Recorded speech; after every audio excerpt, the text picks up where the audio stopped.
છેલ્લા 2 દિવસથી સુરત, નવસારી, વલસાડ અને વિશેષ કરીને દક્ષિણ ગુજરાતની અંદર વરસાદના રેડ એલર્ટ પછી આજે પણ ભયંકર સ્થિતિ છે. તંત્ર પૂરી તરફ કામ કરવાનો પ્રયત્ન કરી રહી છે.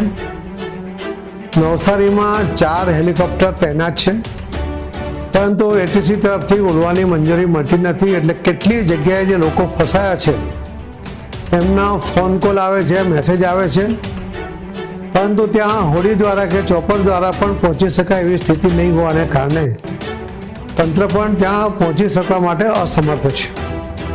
મારે આપ સૌને પણ વિનંતી છે કે આજે પણ રાતથી કાલ સવાર સુધી પણ રેડ એલર્ટ આપવામાં આવ્યું છે. સ્થિતિ કદાચ વધારે બગડવાની પણ શક્યતા છે ને એટલા જ માટે એકજૂટમાં રહીને ઘરમાંથી બહાર નીકળવાનો પ્રયત્ન ન કરતા, કોઈ પણ વસ્તુ અત્યંત આવશ્યક હોવા છતાં પણ બહાર નીકળવાનું ટાળવા માટેનો પ્રયત્ન કરશો એવી પણ તમને વિનંતી છે. અને વિશ્વાસ છે કે પરિસ્થિતિની ગંભીરતા તમે પણ સમજી શકો છો. કાંઠા વિસ્તારના અનેક ગામોની અંદર પાણી ભરાયા છે.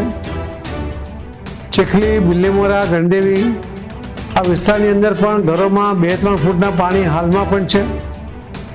લાઇટ પણ સ્વાભાવિક રીતે હમણાં પાવર બંધ છે, પરંતુ આ વિકટ પરિસ્થિતિને હજુ પણ આપણે કદાચ 10-12 કલાક સુધી એનો સામનો કરવો પડશે.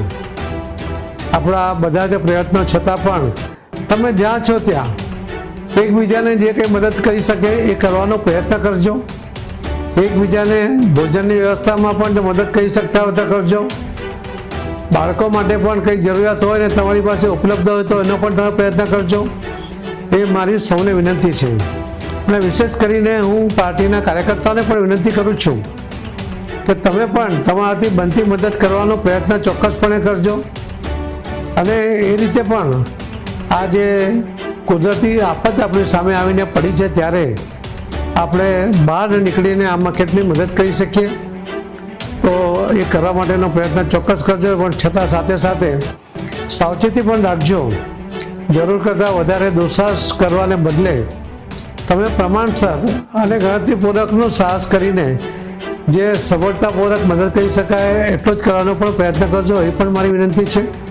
જે લોકો ઘરમાં ફસાયા છે એમને પણ વિનંતી છે, તમે બિલકુલ બહાર નીકળવા માટેની કોઈ પરિસ્થિતિ નથી, એટલે જરા પણ ઘરમાંથી નીકળવાનો પ્રયત્ન ન કરતા હજુ પણ ઊંચાણમાં જ્યાં પણ જઈ શકાય એટલા વિસ્તારમાં જવાનો પ્રયત્ન